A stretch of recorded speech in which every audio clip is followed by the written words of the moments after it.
खुलुमबाय गोजोन फुंबिलिनि बयनिसिमबो गाहाम हामलायनायखौ जासिहरग्रोनाय थाबाय। दिनैनि गिबि खौराङानो जाहैबाय बर' हारिनि आरो बिटिसि हालामनि थाखाय मोनसे गोजोनथाव खौरां। बर'फोरनि थाखाय मोनसे गोजोनथाव खौरां। रायजो सभानि एमपि प्रमद बर' बिथांखौ हादोरनि लेबर टेक्सटाइल स्किल डेभेलपमेन्टआव सोद्रोमा महरै बिबान होबाय। चिरां आरो बाक्सा बायदि जिल्लाफोराव गोबां अखा हानायनि जाहोनाव औवानि दालांफोरा बोहैलांदों।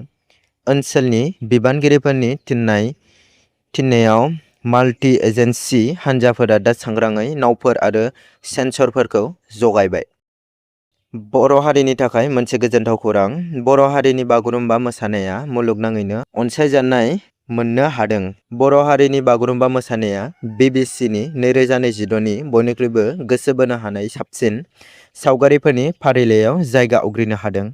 थांनाय 17 जानुवारि 2026 एबा शिल्प दिवस सानाव गुवाहाटीनि सुरज'हाई स्टेडियामआव भारतनि गाहाय मन्त्रि नरेन्द्र मदि बिथांनि नुजाथिनायाव 10,000निबो बांसिन बागुरुम्बा मोसागिरिफोरा बागुरुम्बा दोहौ एबा मेगा बागुरुम्बायाव मोसानानै दिन्थिफुंदोंमोन आरो बेयावनो बागुरुम्बा मोसानाया गोबां अनसायजादों सुबुं माहारिफोरजों। थांनाय मुलुगनां आबहावा सानआव आसामआ जारिमिनारि गोथां गाबनि माइल खुन्थिया मोननो हादों। 8 घन्टानि गेजेरावनो 1.02 कौटिनिबो बांसिन बिफां गायदों। गुबैयै आइजो सेल्फ हेल्प ग्रुपफोरनि दैदेननायाव जाफुंसारो बे हाबाफारिया। आलादा बड'लेण्डनि सोमावसारनाया फिन आरोबाव जागायफिन्नायनि लामायाव। थारैनो बर'नि गेजेराव हाथियार लाग्रा आफादा फिन जोनोम जागोन नामा? बेबादि थासारिखौ नायोब्ला जेरैथिंबो बर' ट्राइबेल हारिखौ गाहायाव दोननो नाजानाय, गासैबो बिथिङावनो ट्राइबेलफोरनो खाबु होयिखौ नुनो मोननाय जादों।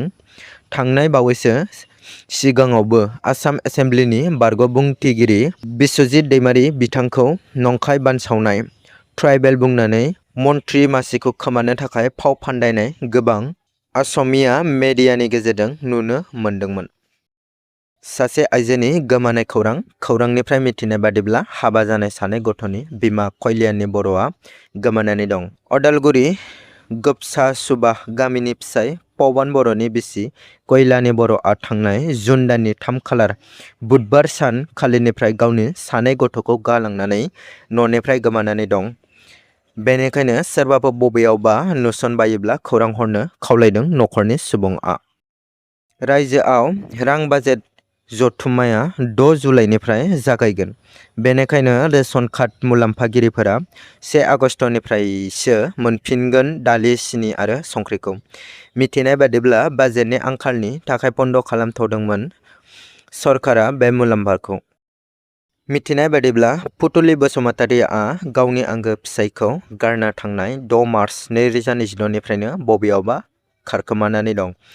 आथिखालाव बर' समाजाव मानसि गोमानाय, खारखोमानाय, फिसा गारनानै थांनाय जाथायफोरा जाबोबाय थादों। बेबादिनो कक्राझारावबो जुलि जाखानाय पुतुलि बसुमतारीया फिसायखौ गारनानै बबेयावबा खारनानै दं होनना सुलुंनिफ्राय मिथिनो मोन्दों। बेबादि जाथायखौ आसामाव जाफ्लेबाय थानाय खोनानो मोननाय जादों। दिनैनि खौराङा एसेनोसै। गोजोन्थों।